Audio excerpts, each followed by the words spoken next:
harus kita atur secara terukur.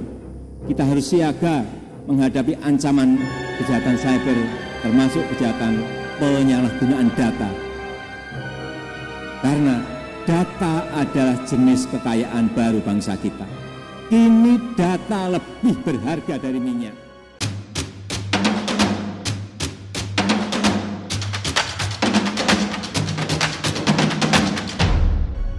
Tanggal 12 September 2022, Presiden Jokowi menggelar rapat terbatas bersama sejumlah menteri untuk membicarakan mengenai adanya kebocoran data.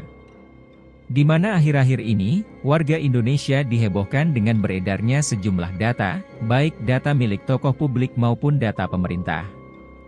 Bjorka adalah orang di balik semua kehebohan ini, yang membocorkan data-data tersebut di dunia maya.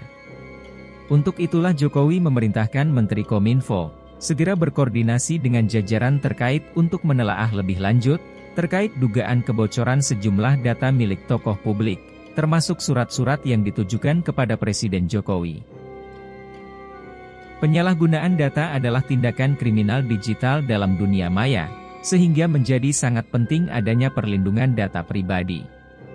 Kedaulatan data perlu adanya regulasi atau payung hukum untuk menjaga ruang digital di tanah air.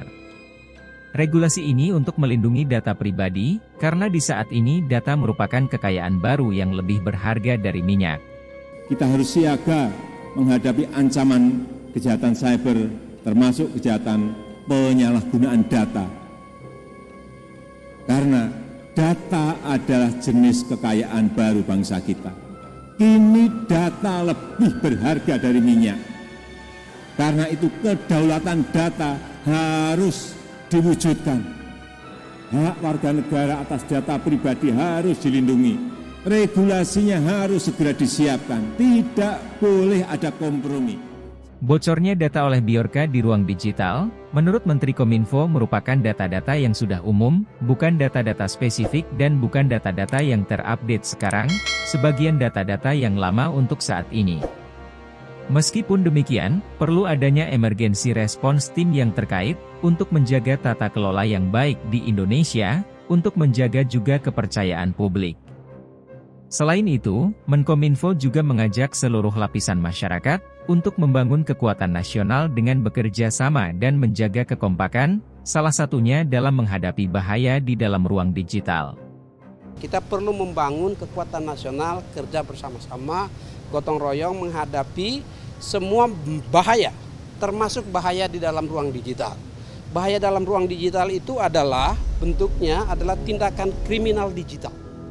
Pernyataan Senada disampaikan oleh Mahfud MD, menyatakan kebocoran data yang dilakukan oleh peretas Bjorka hanya bersifat umum dan tidak membahayakan. Jadi, belum ada yang membahayakan dari isu-isu yang muncul itu kan itu yang sudah ada di koran tiap hari. Wah, ini ingin jadi presiden, ini begini, ini gini. Kan cuma itu aja. Nggak ada yang rahasia negara itu kalau saya baca dari yang beredar itu.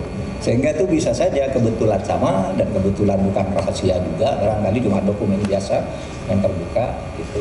Tetapi itu memang terjadi. Namun begitu, ia menyatakan bahwa pemerintah sedang menelusuri tindakan yang dilakukan oleh peretas tersebut. Dari gedung parlemen, anggota Komisi 1 DPR Dev Akbar Syahfikarno juga meminta pemerintah untuk melakukan tindakan tegas terhadap kebocoran data. Hal itu disampaikannya terkait kebocoran data pribadi sejumlah pejabat Indonesia yang dilakukan oleh peretas bernama Bjorka.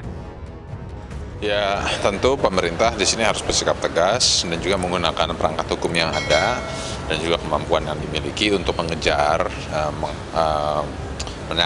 menangkal dan juga merapikan. Akan tapi yang lebih penting itu juga adalah bagaimana memastikan sistem itu jangan sampai terjadi kebocoran lagi.